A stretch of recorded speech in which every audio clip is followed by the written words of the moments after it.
मेरी शादी के वक्त मेरी उम्र 32 साल थी।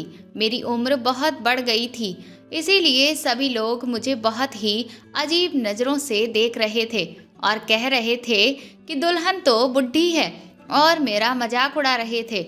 लेकिन मैं दुल्हन बनकर बड़ी ही खुश थी। मैंने अपनी शादी और शादी के बाद की सभी चीज़ों के लिए ढेर सारे सपने संजो लिए थे। मैं दुल्हन के रूप में सजी हुई ससुराल पहुंच गई तो ये देखकर मैं हैरान रह गई थी कि वहाँ तो खुशी का कोई माहौल ही नहीं था।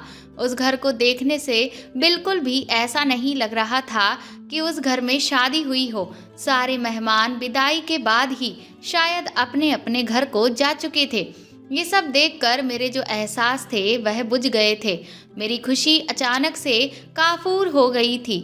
मेरी सास ने मुझे खामोशी से ले जाकर मेरे कमरे में बिठा दिया। ना तो कोई रस्में की गई थीं और ना ही किसी तरह से मेरा कोई स्वागत हुआ था। ऐसा मालूम होता था जैसे कि ये शादी कोई ज़बरदस्ती की शादी हो और इसकी खुशी किसी को भी ना हो, क्योंकि जो मेरा कमरा था वह भी बिल्कुल सादा था। उसे बिल्कुल भी सजाया नहीं गया था जैसे कि किसी नई दुल्हन के आने की खुशी में सजाया जाता है। और मुझे दुल्हन के आने की किसी के भी चेहरे पर कोई खुशी दिखाई भी नहीं दे रही थी। मेरी सास ने मुझे बेड के बीच में बिठा दिया और कहा कि मैं तुम्हारे लिए अभी खाना भिजवाती हूँ। मैंने अपनी सास को मना कर दिया तो मेरी सास मेरे पास आकर बैठ गई और मुझे देखने लगी। वह अभी तक के व्यवहार से तो मुझे अच्छी लग रही थी, लेकिन उनकी नज़रें मुझे बहुत ही अजीब तरीके से देख रही थीं, जिससे मुझे बहुत घबराहट हो रही थी।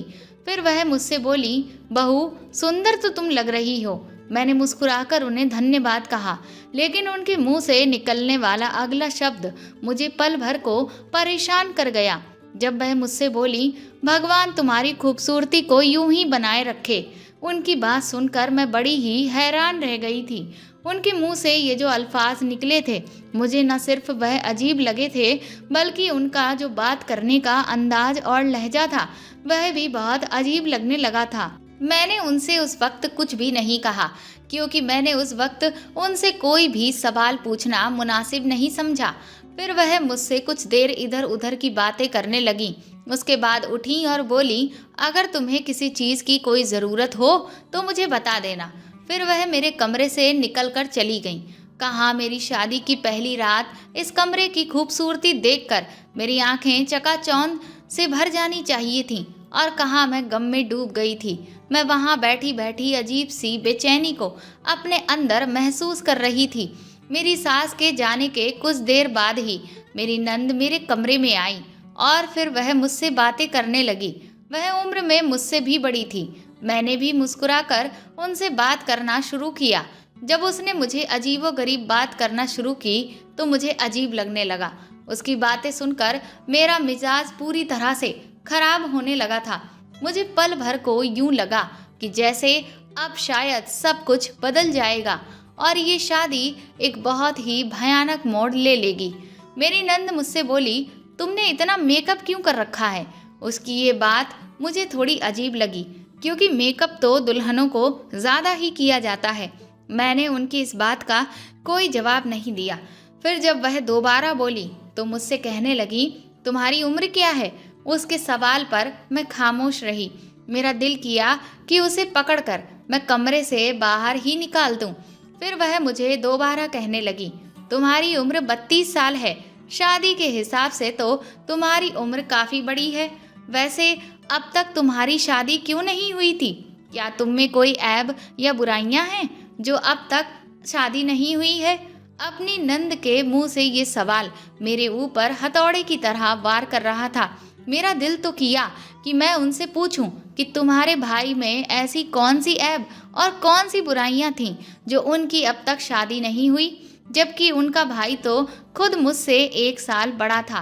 पर वही बात कि मैं नई दुल्हन थी, इस वजह से मैं कुछ भी ना पूछ सकी और बस खामोश होकर रह गई। फिर वह कहने लगी, चलिए अच्छा छोड़िए, शादियां तो नसीब से होती हैं।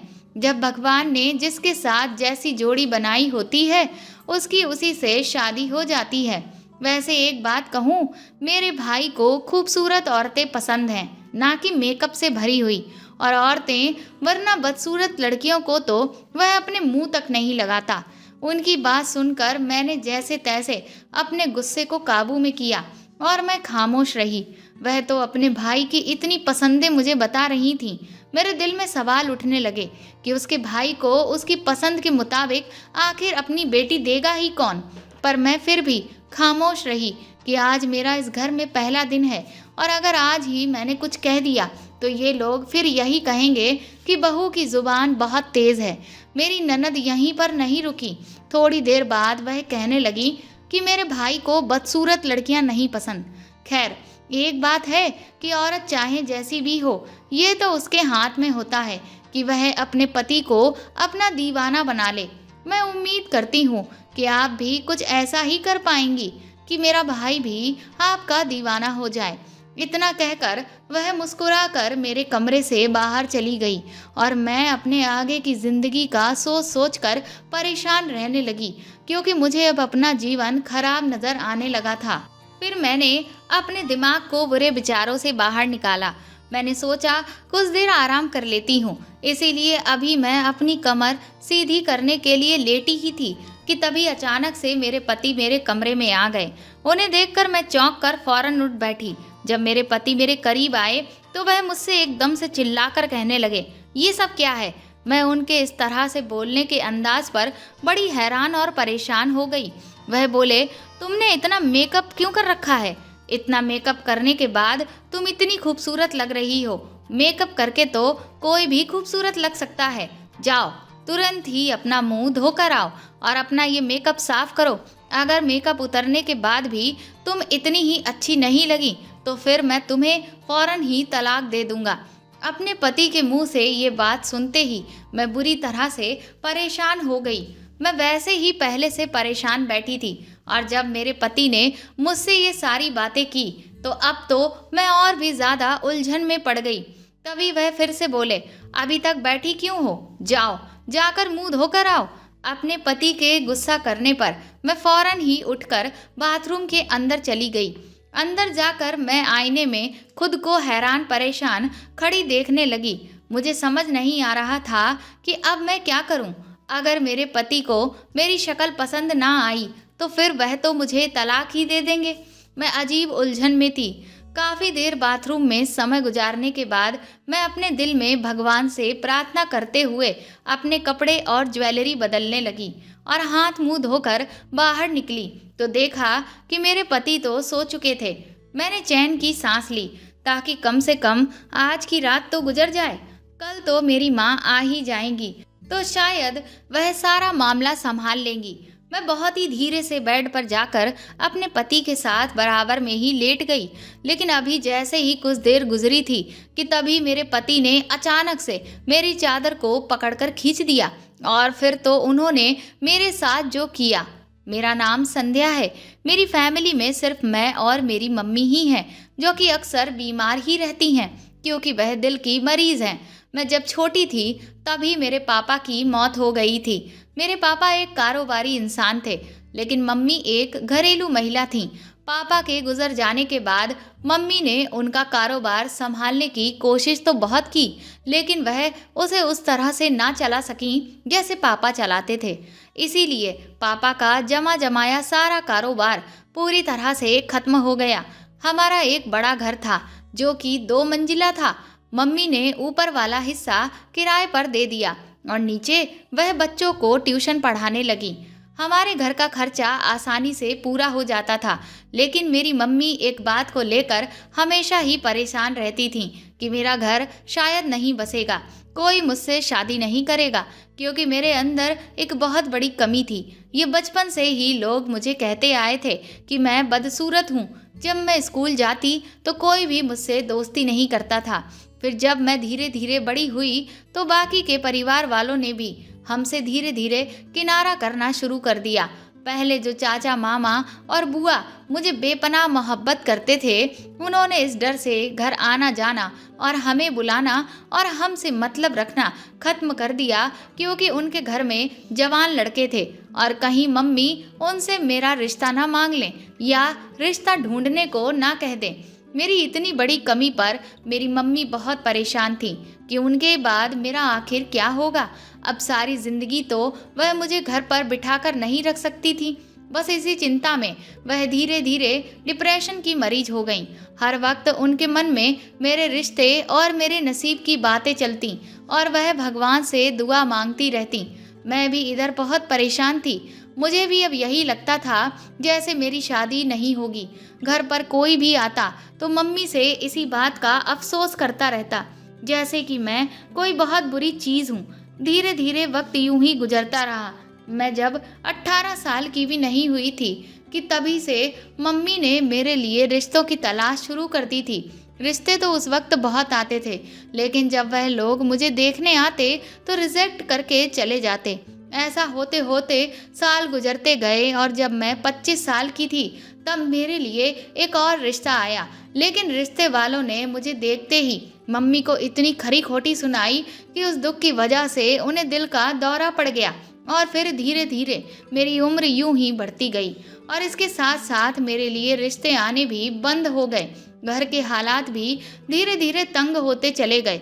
मम्मी की दवाइयाँ और इलाज में बहुत खर्चा हो रहा था, इसीलिए मैंने फिर एक अस्पताल में नर्स की नौकरी शुरू कर दी। मेरी उम्र 32 साल हो चुकी थी और अब मेरे दिमाग से शादी का ख्याल भी निकल चुका था। फिर एक दिन जब मैं घर गई तो मम्मी बहुत खुश थीं। उनकी खुशी देखने के लायक थी। मेरे घर आते ही उन्होंने मुझे मिठाई खिलाई। मैंने हैरानी से मम्मी को देखा और उनके खुश होने की वजह पूछी तो फिर उन्होंने मुझे जो कुछ बताया उसे सुनते ही कुछ लम्हों के लिए मुझे तो अपने ही कानों पर यकीन नहीं आया। वह बोली कि मेरा रिश्ता पक्का हो गया है और इसी महीने की आखिर में मेरी शादी है। मैंने बड़ी ही बेयकीनी से मम्मी की तरफ देखा तो वह कहने लगी, 3 महीने पहले उन्होंने मेरी तस्वीर किसी रिश्ते वाली को दी थी जो आज मेरे लिए एक अच्छा रिश्ता लेकर आई थी। साथ में लड़के की माँ भी आई हुई थी और दोनों ही तरफ से फिर रिश्ता पक्का हो चुका है। मैंने मम्मी से पूछा कि आपने उन्हें मेरे इस बड़े से ऐप के बारे में बता तो दिया है ना? तो मम्मी बोली, हाँ मैंने उन्हें सब बता दिया है और उन्हें इससे कोई भी ऐतराज नहीं है। मम्मी की बात सुनते ही मैं खामोशी से अपने कमरे में चली गई। मैं यही सोच रही थी, न जाने कौन था जिसने मेरी हकीकत जानने के बावजूद भी मुझे पसंद कर लिया था। फिर मेरे दिमाग में ख्याल आया कि कहीं ऐसा तो नहीं कि उस आदमी में भी कोई कमी हो, वरना भला वह मुझसे शादी क्यों करता, जबकि मेरे अंदर तो इतनी बड़ी कमी थी। मम्मी ने मुझे जब उस लड़के की तस्वीर लाकर दिखाई और बोली, देखो ये है वह लड़का, तो उसकी तस्वीर को देखते ही मैं दंग रह गई थी, क्योंकि वह आदमी तो बहुत ही हैंडसम था। मम्मी ने बताया कि इसकी उम्र 33 साल है, बस कुछ परिवार के मसलों की वजह से इसकी अभी तक शादी नहीं हो सकी थी। उसकी तस्वीर को देखते ही मुझे अचानक से सब कुछ बहुत अच्छा लगने लगा था, जैसे मेरी सारी तकलीफ़ें दूर हो गई हों और मेरी ज़िंदगी में एक बार फिर से बाहर आने वाली हो। मैं बहुत खुश थी और इसी खुशी के मौके पर मेरे सारे रिश्तेदार भी जल्द ही मेरे घर पहुंच गए थे, क्योंकि सबने ही मेरी शादी की उम्मीद पूरी तरह से छोड़ दी थी। लेकिन मेरी बुआ को इस बात पर ऐतराज़ था कि शादी का सारा सामान मेरी सास अकेले ही ला रही थी। ना कोई रिश्तेदार था, ना कोई दूसरा आया हुआ था, यहाँ तक कि मेरी ननद भी नहीं आई थी। लेकिन मम्मी ने ये सारी बातों को नज़रअंदाज कर दिया और मेरी शादी हो गई। मैं इस उम्र में भी दुल्हन बनकर बहुत खूबसूरत लग रही थी कि हर कोई जब मुझे देखता तो मेरी जी भर के तारीफ़ें कर रहा था। लड़के वालों की तरफ से भी कुछ मेहमान आए हुए थे और फिर छोटे से फंक्शन के बाद मेरी बहुत ही सादगी से विदाई भी कर दी गई और मैं अपने ससुराल पहुंच गई। ससुराल में आकर मैंने जो भी ख्वाब सजाए थे वह तो पल भर में ही टूटकर चकनाचूर हो गए थे। मेरी सास ने मुझे कमरे में बिठाया और अंदर से दरवाज़ा लॉक कर दिया और फिर मेरे हाथ में एक छोटी सी पुड़िया पकड़ाई जिसमें भभूत थी। वह देखकर मेरी सास मुझसे कहती है कि इस भभूत को रोज ही मेरे बेटे को पानी में मिलाकर ज़रूर देना। उनकी ये बात सुनते ही मैं परेशान हो गई। मैंने उनसे पूछा कि आखिर ये क्या है, तो मेरी सास एकदम से घबराई और बोली कि इसे छुपा लो, बस इतना समझ लो कि बहुत ही काम की चीज़ है और इसके बारे में कभी भी किसी को मत बताना। उनकी बात सुनकर मैं खामोश हो गई। फिर वह कुछ देर बैठकर चली गई। इसके बाद मेरी नंद आई और उसने भी मुझसे बहुत अजीबोगरीब बातें की और फिर वह भी चली गई। लेकिन मेरे पति ने जो गलत व्यवहार मेरे साथ किया था, उसके बाद तो मैं बहुत रोई थी। अगले दिन मैं सुबह अपनी मम्मी के पास आ गई। रात को जो कुछ भी हुआ वह किसी को भी बताने के लायक नहीं था कि मेरे पति ने मेरे ऊपर कितना बड़ा जुल्म किया था। मैं उस वक्त बहुत ही दर्द और तकलीफ से गुजरी थी। मैं अपनी मम्मी के घर आई तो मेरी मम्मी मेरा चेहरा देखकर परेशान हो गई और बोली कि क्या हुआ, तुम खुश क्यों नहीं हो? क्या तुम्हारे ससुराल वालों ने और तुम्हारे पति ने तुम्हारे साथ बुरा व्यवहार किया है? मम्मी के सवाल पर मेरी आंखें भीगने लगीं। मैं चाहकर भी उन्हें ना बता सकी कि मेरे पति ने तो वह किया है जिसे मैं शर्म की वजह से किसी को भी नहीं बता सकती, और वह खुद भी इस बात को जानता है। इसीलिए उसने इस बात को मुझे किसी को भी बताने से सख्त मना किया था। उसने मुझसे कहा था कि अगर मैंने ये बात किसी को भी बताई तो वह मुझे उसी वक्त तलाक दे देगा। मैंने मम्मी से कहा कि नहीं, ऐसा कुछ भी नहीं हुआ है। मेरे पति बहुत अच्छे हैं और मेरी सास और ननद भी बहुत अच्छी हैं।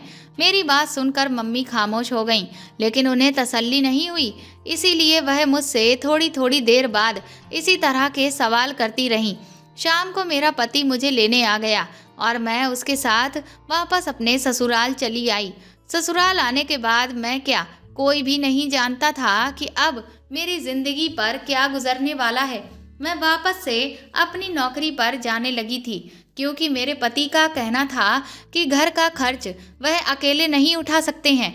मेरी मम्मी ने जब मुझसे पूछा कि तुम नौकरी अभी भी क्यों कर रही हो, तो मैंने कह दिया कि दरअसल मेरा घर में दिल नहीं लगता, बस इसीलिए। मैं ये बात भी किसी को नहीं बता सकती थी, क्योंकि मेरे पति ने मुझे किसी को भी बताने से मना किया था। मेरी जिंदगी मुश्किल से मुश्किल होती जा रही थी। जब एक रात मेरा पति घर पर ना आया तो मेरी सास मेरे कमरे में आई। अक्सर वह खामोश और अपने कमरे में ही रहती थी, लेकिन आज वो बहुत ज़्यादा गुस्से में लग रही थी। उन्होंने आकर मुझसे बहुत ही कड़क लहजे में पूछा कि मैंने तुम्हें जो पुड़िया दी थी वह तुम पानी में मिलाकर अपने पति को दे रही हो ना? सास के सवाल पर मैं उलझन में पड़ गई, क्योंकि वह पुड़िया तो मैं पहले ही फेंक चुकी थी। मैंने अपनी सास से उस वक्त झूठ कहा कि हाँ, मैं तो नियम से उन्हें वह पिला रही हूँ। तो मेरी सास मुझसे गुस्से से बोली, तुम झूठ बोल रही हो, तुम उसे नहीं पिलाती हो। अब जो भी आगे होगा उसकी जिम्मेदार तुम खुद होगी, फिर मुझसे मत कहना। वह गुस्से से ये बात कहते हुए कमरे से निकलकर चली गईं, जबकि मैं अपनी सास की ये बात सुनकर बहुत परेशान हो गई। अभी तक तो मैं इतनी मुश्किलें झेलती आ रही थी, अब और ना जाने क्या होना बाकी था। मैं परेशान होकर सोचने लगी कि आखिर ये सब क्या है। मुझे अब धीरे धीरे शक हो रहा था कि शायद कुछ बहुत बड़ा होने वाला है। लेकिन ये बात भी हैरान करने वाली थी कि मेरी सास को मुझसे पहले दिन से ही आखिर ऐसी क्या हमदर्दी हो गई। मैंने अपनी सास की बात को नज़रअंदाज कर दिया। अगले दिन मैं अपने काम से वापस जल्दी घर आ गई और जैसे ही मैंने ड्राइंग रूम में कदम रखा तो देखा कि मेरी ननद के साथ वही आंटी बैठी हुई थीं जिन्होंने मेरा रिश्ता करवाया था। मैं उन्हें भी नज़रअंदाज करके वहाँ से चुपचाप जाने लगी, लेकिन तभी मेरे कानों में अंदर की आवाज़ पड़ी, जिसे सुनकर मैंने अपनी सांसें ही रोक लीं। मैंने अपने मुंह पर हाथ रखा और तुरंत ही अपने कमरे में भाग गई और अपना कमरा अंदर से लॉक कर लिया और रोने लगी। मुझे अभी तक बिल्कुल भी यकीन नहीं आ रहा था कि मैंने ये क्या सुन लिया, और जो सुना क्या वह सच है? मेरे साथ इतना बड़ा खेल खेला गया था। मैंने उसी वक्त फैसला किया कि मैं इस बारे में अपने पति से दो टूक बात करूंगी। लेकिन अगले दिन फिर जो हुआ उससे तो मेरे पैरों तले से ज़मीन ही खिसक गई, क्योंकि जब सुबह मेरा पति घर लौटा उसके बाद मेरी दुनिया उजड़ गई थी। मैं वापस अपनी माँ के घर लौट आई। घर आकर मैं बहुत रोई। मेरी मम्मी मेरे रोने से बुरी तरह से घबरा गई और मुझे मेरे रोने की वजह पूछी, तो मैंने उन्हें रोते हुए सब कुछ बता दिया। अब मैं शुरू से आपको अपनी कहानी बताती हूँ। दरअसल जब मैं पैदा हुई थी तो मैं दिखने में बहुत खूबसूरत थी, लेकिन जब मैं 5 साल की थी तब गरम गरम तेल मेरे चेहरे पर गिर गया था, जिसकी वजह से मेरा आधा चेहरा बुरी तरह से जल गया था। मेरी मम्मी इस बात से सदमे में पहुंच गई थी। वह उस वक्त बहुत रोई, पर सब ने मम्मी को तसल्ली दी कि मेरा चेहरा ठीक हो जाएगा। मेरे पापा ने मेरा बहुत इलाज करवाया, लेकिन इसका कोई फायदा नहीं हुआ। वक्त गुजरने के साथ साथ मेरा चेहरा धीरे धीरे बेहतर होता गया, लेकिन मेरे चेहरे के दाईं तरफ जो बड़ा सा जले का निशान था वह बहुत बुरा लगने लगा था। इसीलिए मैं पढ़ी लिखी थी और अच्छे खानदान से थी, लेकिन इसके बावजूद भी जो भी लोग मेरे लिए रिश्ता लेकर आते थे वह जैसे ही मेरी सूरत देखते थे तो रिश्ते के लिए इनकार कर देते थे, और इस कारण ही मेरी उम्र धीरे धीरे बड़ी होती चली गई। जब एक आंटी ने मेरा रिश्ता करवाया और इस रिश्ते की हकीकत मुझ पर तब खुली जब वही आंटी मेरी ननद से बात कर रही थी और मैंने उनकी सारी बातें सुन ली। और रिश्ते वाली ने मेरा रिश्ता इन लोगों से ये लालच देकर करवाया था कि लड़की का कोई अपना सगा भाई नहीं है और वो अच्छा खासा कमा लेती है, चेहरे पर एक बहुत बड़ा दाग है और लड़की की माँ भी बीमार ही रहती है। माँ के गुजर जाने के बाद वह घर उसका ही होगा, क्योंकि मेरे ससुराल वाले बहुत गरीब थे और उनका घर भी अपना नहीं था। और बस यही सब बातें सुनकर वह लालच में आ गए। उस रिश्ते वाली ने ये भी कहा कि वह कमा कर अपना खुद ही खा लेगी, बल्कि तुम लोगों को भी ला कर देगी, तो तुम लोगों पर कोई बोझ भी नहीं पड़ेगा। बस उसके अंदर जो एक बड़ा ऐब है उसकी वजह से वह हमेशा तुम लोगों से दबकर ही रहेगी, इसीलिए उसे हमेशा तलाक देने का डर दिखा कर रखना। इस लालच में इन लोगों ने मुझसे शादी की और फिर मेरी सास ने मुझे जो भभूत दिया था, मुझे अभी तक नहीं मालूम था कि वह भभूत किस चीज़ का था। मुझे दबा कर रखने की वजह से ही पहले दिन से मेरी ननद और मेरे पति ने मुझे बदसूरत कहना शुरू कर दिया, ताकि मैं आगे से एक शब्द ना बोल पाऊँ। उस रात मेरे पति ने जो मेरे साथ किया वह शायद दुनिया का कोई भी पति अपनी पत्नी के साथ ना करता हो। मेरे पति ने मुझसे कहा कि अपना मेकअप हटा कर आओ, और अगर मेरा चेहरा अच्छा ना हुआ तो वह मुझे तलाक दे देगा। ये सुनते ही मैं डर गई थी, क्योंकि मेरे चेहरे पर तो बड़ा सा दाग था। मैं अपना मेकअप साफ करने के बाद चुपचाप चादर ओढ़कर सो गई। जब मेरे पति ने मेरे चेहरे से अचानक वह चादर खींची तो मुझे देखते ही अगले ही पल वह चिल्लाया और कहने लगा कि इतना बड़ा धोखा तुमने मुझे दिया। तुम तो इतनी बदसूरत हो कि मैं 1 मिनट भी तुम्हारे साथ नहीं रह सकता। उनके ऐसा कहने पर मैं डर गई और बहुत रोने लगी। मेरे पति ने कहा कि अब मैं तुम्हें तलाक दे दूंगा, तो मैंने रोते हुए अपने पति के सामने हाथ जोड़े और कहा कि वह मेरे साथ ऐसा ना करें, क्योंकि अब मैं कहाँ जाऊंगी। मेरी बात पर मेरे पति मान ही नहीं रहे थे, पर मैंने उन्हें जैसे तैसे समझाया कि वह अगर ऐसा करेंगे तो फिर मेरी मम्मी का क्या होगा। इसके बाद वह कुछ देर खामोश रहे। फिर मेरे सामने उन्होंने ये शर्त रखी कि ठीक है, तो फिर तुम्हें मेरी एक बात माननी पड़ेगी। उन्होंने कहा कि वह दूसरी शादी करेंगे और मुझे खुशी खुशी उनकी दूसरी बीवी को अपनाना पड़ेगा, और फिर नौकरी करके अपना खर्चा मैं खुद उठाऊंगी। मेरे पति के कहने पर मैं उनकी ये बात मान गई। ये जहर का घूंट आखिर मुझे पीना ही पड़ा। लेकिन कल मुझ पर से ये पर्दा उठा कि मेरे पति मेरे इस ऐप से पहले से ही वाकिफ थे और उन्होंने मुझसे ये शादी अपनी मर्जी से की थी। ये मेरे लिए एक बहुत बड़ा सदमा था। मैं इसी दुख में थी और अपने पति से बात करने का फैसला भी मैंने कर लिया था। और जब वह अगली सुबह वापस घर आए तो अपने साथ एक लड़की को लेकर आए जिससे वह शादी कर चुके थे। ये खबर मेरे ऊपर बिजली की तरह गिरी थी, क्योंकि मैंने उनकी शर्त मानी थी, तो उसके मुताबिक मैं चुपचाप ये सब कुछ बर्दाश्त कर भी लेती। अगर मेरे पति ने मेरे साथ इतना बड़ा धोखा ना किया होता, मैंने ये सारी बातें अपनी मम्मी को बताईं, तो वह मेरी किस्मत पर अफसोस करने लगी। और फिर उन्होंने मुझे हिम्मत देकर समझाया कि मैं वापस अपने ससुराल लौट जाऊं। उनकी बात सुनकर मैं बहुत हैरान थी, लेकिन मम्मी बोली, तुम्हें सब्र रखना होगा, जिसका फल भगवान तुम्हें देगा। लेकिन अब तुम्हारा तलाक का गम मैं बर्दाश्त नहीं कर सकती। मम्मी के कहने पर मैं वापस अपने ससुराल लौट आई। मेरी सौतन और ननद ने मुझे ऐसे देखा जैसे देखते ही निगल जाएंगी। मैंने उस वक्त सब कुछ नज़रअंदाज किया और अपने कमरे में चली गई। मेरा पति और उसकी दूसरी बीवी बहुत खुश थे। धीरे धीरे दिन बीतने लगे। मुझे उस घर में किसी से कोई मतलब नहीं था। मैं चुपचाप घर का काम करती और बाहर जाकर अपनी नौकरी करती। न किसी से कुछ कहती न बात करती, बस जो जैसा कहता चुपचाप सुन लेती। फिर कुछ दिनों बाद अचानक ही मेरी ननद और सौतन की आपस में लड़ाइयाँ होने लगीं।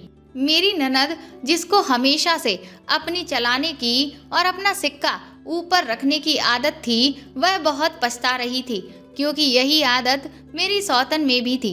अब वह भी यह चाहती थी कि इस घर में उसका सिक्का ऊपर रहे, और तो और वह मेरी ननद को उसकी शादी ना होने का और भाई के ऊपर बोझ बने रहने का ताना भी देने लगी थी। और मेरे पति भी उसे कुछ भी नहीं कह रहे थे। मेरी नंद को जल्द ही इस बात का एहसास होने लगा था कि उसने मेरे साथ कितना गलत किया है। इसीलिए वह मुझे रो रो कर माफ़ी भी मांगने लगी थी। धीरे धीरे इसी तरह से घर का माहौल बिगड़ने लगा और फिर मेरी शादी को भी इधर 6 महीने गुजर गए। फिर एक दिन अचानक अस्पताल में एक मरीज आया, जिसको पूरे शरीर में लकवा मार गया था और उसका शरीर बेजान हो गया था। ये देखकर मुझे बहुत गहरा सदमा लगा था कि वह और कोई नहीं बल्कि मेरे पति थे। उनका इलाज धीरे धीरे शुरू हो गया था। मेरी सास और नंद बहुत दुखी थी। सौतन भी बहुत रो रही थी, पर मुझे तो दुखी होने का भी कोई हक नहीं था। कुछ हफ्ते गुजरने के बाद मेरी सौतन ने अपने मायके जाकर मेरे पति को तलाक का नोटिस भेज दिया कि वह अब उसकी जिम्मेदारी और खर्च उठाने के काबिल नहीं रहा है, इसलिए वह उसके साथ नहीं रहेगी। वह वक्त मेरे पति पर बहुत ही मुश्किल था। इधर मैं अपने पति की दिन रात सेवा कर रही थी, क्योंकि मैं पहले से ही अस्पताल में काम कर रही थी, तो मैंने अपने पति को सारी अच्छी सुविधाएं दिलवा रखी थीं। मैं उनकी दिन रात सेवा करती रहती थी, जिसकी वजह से उनके कुछ अंग धीरे धीरे काम करने लगे थे, जिसे हर कोई चमत्कार ही बता रहा था। एक दिन मेरे पति ने मुझे अपने पास बुलाया और मेरे सामने हाथ जोड़कर माफ़ी मांगने लगे। वह मुझे रो रो कर कहने लगे कि मैंने तुम्हारे साथ इतना गलत किया, लेकिन उसके बावजूद भी तुमने मेरी कितनी सेवा की। मैं अपने किए पर बहुत ही शर्मिंदा हूँ। मुझे अब पता चल चुका है कि सूरत से कुछ भी नहीं होता, बल्कि सीरत से ही जिंदगी अच्छी गुजरती है। तुम मेरी सच्ची जीवन साथी हो, जिसने मेरा दुख में साथ निभाया। मैंने भी अपने पति को माफ़ कर दिया था। मेरी ननद तो मुझसे पहले ही माफ़ी मांग चुकी थी। कुछ दिनों के बाद जब मेरे पति पूरी तरह से ठीक हो गए, तो फिर मैं उन्हें घर वापस लेकर आ गई। फिर मैंने अपनी सास से एक दिन पूछा कि आखिर वह भभूत आपने मुझे किस चीज़ की दी थी? कहीं उसी की वजह से तो मेरे पति का ये हाल तो नहीं हुआ था। मेरी इस बात पर मेरी सास धीरे से मुस्कुराईं और कहने लगी कि वह भभूत मैं एक बाबा से पढ़वा कर लाई थी, ताकि तुम्हारे पति को तुम्हारी ढेर सारी खूबियाँ दिखाई दें। मेरी सास अपने बेटे और बेटे की करतूत से अच्छी तरह से वाकिफ़ थीं। वह शुरू से ही मेरा ही भला चाहती थीं। वह यही चाहती थीं कि मेरे पति सिर्फ और सिर्फ मेरे बनकर रहें, लेकिन मैं उनके इन इरादों को समझ ना सकी। खैर, अब सब कुछ ठीक हो गया था। मेरे पति और ननद को अपनी गलतियों पर पछतावा हो रहा था। अब मैं खुशहाल शादीशुदा जीवन जी रही थी और मेरे पति ने मेरी भी जिम्मेदारी उठा ली थी। दोस्तों, बाहरी सुंदरता मायने रखती है, लेकिन उससे कई ज़्यादा इंसान की अंदरूनी सुंदरता मायने रखती है। जब इंसान का व्यवहार और उसका मन अच्छा होता है, तभी आप उसके साथ लंबे समय तक रह सकते हैं। अपने निजी स्वार्थ के लिए किसी की ज़िंदगी के साथ खिलवाड़ ना करें। बुरे कर्मों का फल अक्सर बुरा ही होता है। तो दोस्तों, आपको ये कहानी कैसी लगी कमेंट करके ज़रूर बताएं, और प्लीज़ इस कहानी को ज़्यादा से ज़्यादा शेयर और लाइक करके मेरे चैनल को सपोर्ट करें। साथ ही अगर आप चाहें तो मुझे सुपर थैंक्स भी खरीद कर दे सकते हैं। सुपर थैंक्स का ऑप्शन आपको इस वीडियो के नीचे दिए हुए सभी ऑप्शंस में दिखेगा, जो बिल्कुल ऐसा दिखता है जैसा कि हार्ट शेप में बना हुआ साइन है। और अगर आप मेरे चैनल पर नए हैं तो सब्सक्राइब करके बेल आइकन ज़रूर दबा दें, ताकि आगे भी मैं आपको ऐसी ही अच्छी कहानियाँ सुनाती रहूं। Thank you.